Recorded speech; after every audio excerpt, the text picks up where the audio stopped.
Olá, eu sou Aldir Amaro do Experimentos de Garagem e na aula de hoje nós vamos dar continuidade na série Mini CNC. Essa série está muito legal.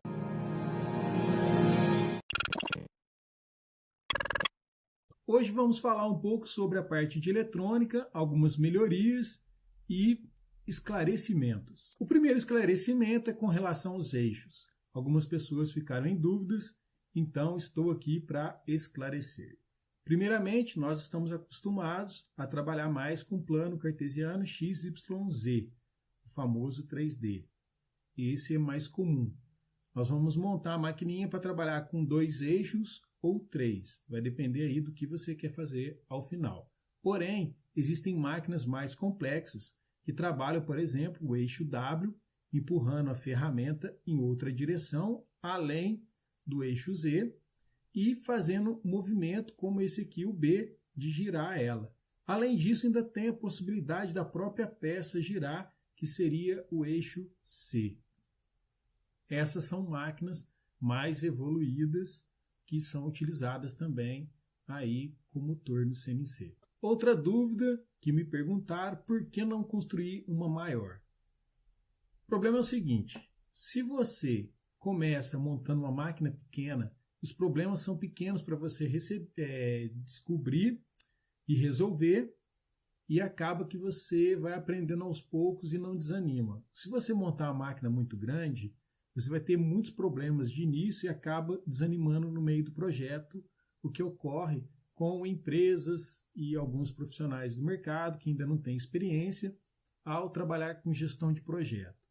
O MVP é essa técnica onde, ao invés de você tentar construir já direto um carro e passar vários momentos, várias fases, vários meses trabalhando e não vendo o resultado, você começa já a ver o resultado desde o início. Então você vai trabalhando no projeto que para o seu cliente, ou no nosso caso, nós somos o próprio cliente, você vai já observar o que vai dar no final como resultado. Então a visão é melhor e é muito mais fácil de trabalhar. Você vai evoluindo. Você começa construindo uma jangada pequenininha que consegue carregar alguns animais, já está funcionando, você já vê, já validou, já viu os problemas que ocorreram, você já melhora ela para um barquinho, já consegue levar uma pessoa maior. E no final das contas você tem um barco que carrega muita gente. No nosso caso, a mesma coisa CNC. A gente começa com a pequenininha, evolui para uma maior e depois constrói uma maior ainda. Os programas que a gente utiliza na pequenininha é o mesmo do maior, é o mesmo rio, é o mesmo mar. A única coisa que vai mudar é o tamanho da nossa máquina. O Easy Driver é a ferramenta principal nossa de trabalho. Não só ela, como também o Arduino. Mas eu digo porque ela controla o motor. Ela que vai controlar aí os passos do motor. Em falando em passos, aqui embaixo, então, tem a parte do GND, o passo, o pino que controla o passo, e a direção. Então, vai para o lado direito ou esquerdo e quantas vezes. Então, seria aqui esses pinos. São os mais importantes aqui nesse Easy Drive para ligar com o Arduino. Aqui em cima a parte de alimentação, de 7 a 30 volts, dá para ligar com 5 volts, porém a estabilidade dele não é a mesma. Aqui em cima os pinos que vão para as duas bobinas do motor. E aqui embaixo nós vamos utilizar o MS1 e o MS2, junto com 5 volts que sai da própria plaquinha, que você poderia usar para alimentar até o Arduino, ou um Raspberry Pi, se fosse o Raspberry Pi, dependendo do que você fosse utilizar, teria que habilitar os 3 pontos, mudar aqui para 3 volts. E você também utiliza o ajuste de corrente para o seu motor. Tem aqui o botãozinho que a gente vai depois comentar mais sobre ele. Mas esses são os itens principais do nosso Easy Drive. Utilizar o micropasso, ao invés de dar um passo e andar 1 centímetro, nós vamos dar aí 1/4 do passo, por exemplo, e andar menos. Por quê? Para poder ter mais precisão na hora de fazer um círculo. Em contrapartida, a gente diminui a questão do torque, mas isso tem mais influência em máquinas maiores. No nosso caso aqui, para atender o nosso espaço de área de trabalho, a gente vai utilizar aí os micropassos. Além disso, é importante também colocar um dissipador de calor, mesmo trabalhando com pouca alimentação aqui na entrada, ele acaba esquentando e para evitar aí qualquer tipo de problema futuro, a gente já aproveita e coloca um dissipador de calor. Outra coisa importante é o Gerbil, o firmware que nós vamos carregar para dentro do Arduino, que vai fazer a interface aí com os nossos aplicativos de desenho e com o aplicativo de controle. A diferença entre essas duas figuras está relacionada à porta onde a gente liga a ferramenta, que no caso o spindle.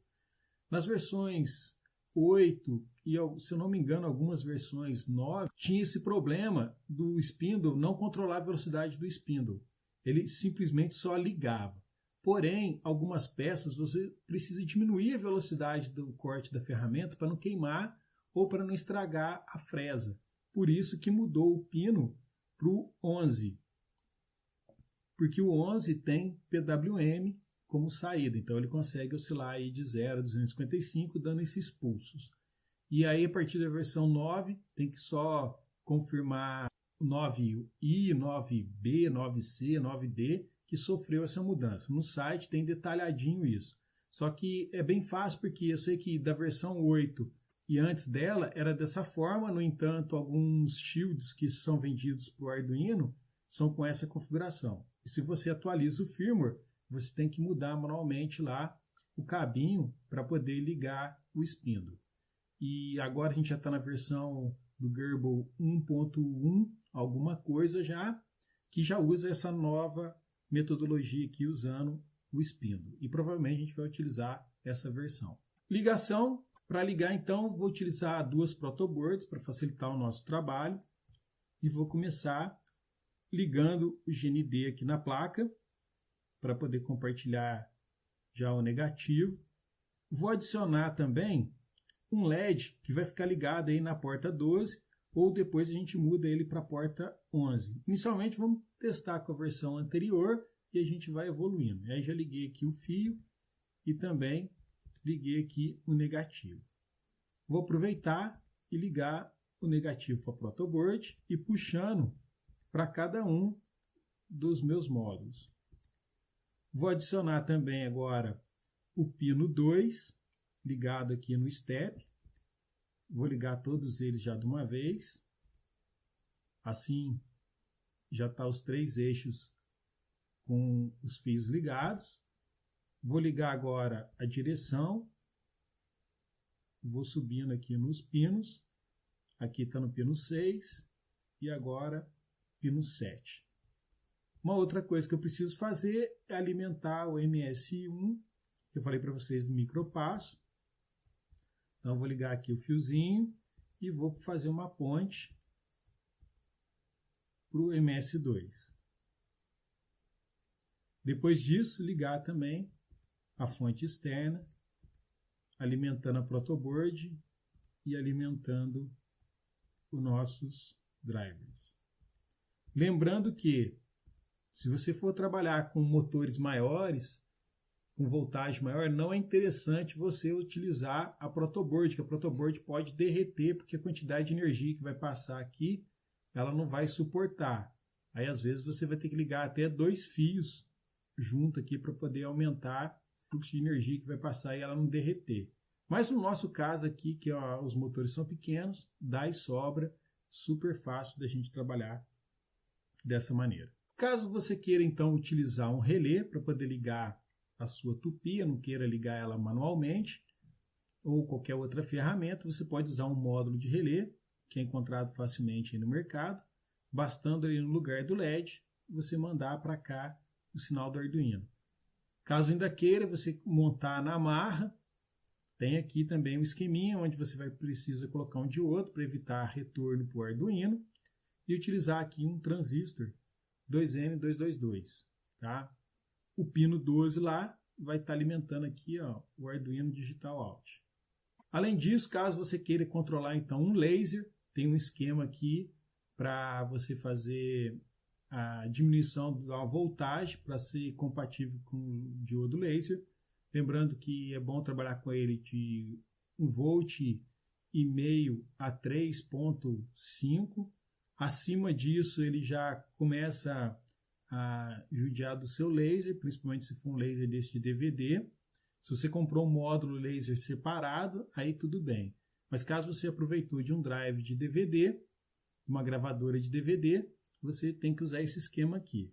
E aí também, no pino 12 lá, ou no pino 11, a gente poderia ligar aqui onde está escrito Laser Switch, ligar nesse esquema para poder alimentar o seu módulo de laser. Lembrando que ele utiliza um LM317, está alimentando com 9 volts e está usando esses resistores. E um potenciômetro aqui de 100. O potenciômetro, quanto maior for a possibilidade dele de giro, com aquele que tem, parece que um giro infinito, aqueles azulzinhos, é melhor para você fazer um ajuste fino. Alguns modelos dificultam um pouco você controlar a voltagem, fazer o ajuste aí da voltagem. Mas dá para fazer com combinações de resistores. Então, deixar aqui o esqueminha de ligação para caso alguém queira montar isso no futuro, já vai comprando os componentes necessários. Capacitor, diodo, resistor, potenciômetro e transistor. Fica legal montar um shieldzinho. Aqui tem um exemplo. Esse exemplo aqui eu estou montando, que já tem até um espaço para colocar o Arduino Nano embutido. Depois eu vou disponibilizar os arquivos para vocês, para a gente montar uma plaquinha e ficar bem bonitinho. Para testar então a bobina e descobrir quais são as fases, você vai utilizar aí um multímetro na escala de ohms. Normalmente já vem certinho as bobinas A e B separadinho. Olhando na ligação aqui, você vai perceber que dá para utilizar ela da forma que está. Porém, às vezes pode ser que dá um trabalhinho descobrir. E aí você usa o multímetro colocando as pontas de prova e verificando se tem a resistência para descobrir a bobina. E aí faz a solda bonitinho, como está aqui, para o seu projeto ficar bem legal. Lembrando que quanto mais isolados os cabos forem, se for o cabo que tenha blindagem, é melhor, que evita interferências no seu projeto, principalmente em máquinas maiores. A fonte, recomendo que seja uma fonte de 2 amperes, 3, ou uma fonte de computador. Caso utilize a fonte de computador, você pode embutir ela debaixo da sua maquininha e fazer um casezinho para guardar ela aí anexada junto à sua máquina. Na próxima aula, nós vamos disponibilizar os arquivos para você baixar e vamos começar a fazer o teste da parte eletrônica e dar dicas já de alguns itens para montagem. Eu sei que a lista de material está crescendo, mas acaba que é uma estratégia nossa aí. Porque você tem muita coisa para comprar, você vai falar assim, nossa, tanta coisa para comprar, nossa, tem muita coisa, isso aí deve ser complicado de mexer. Então, por isso que a gente começa com poucos itens, os principais, e depois que você está dentro, fala, agora eu não vou parar mais, agora eu continuo. Principalmente porque os outros componentes são baratos e fáceis de serem encontrados.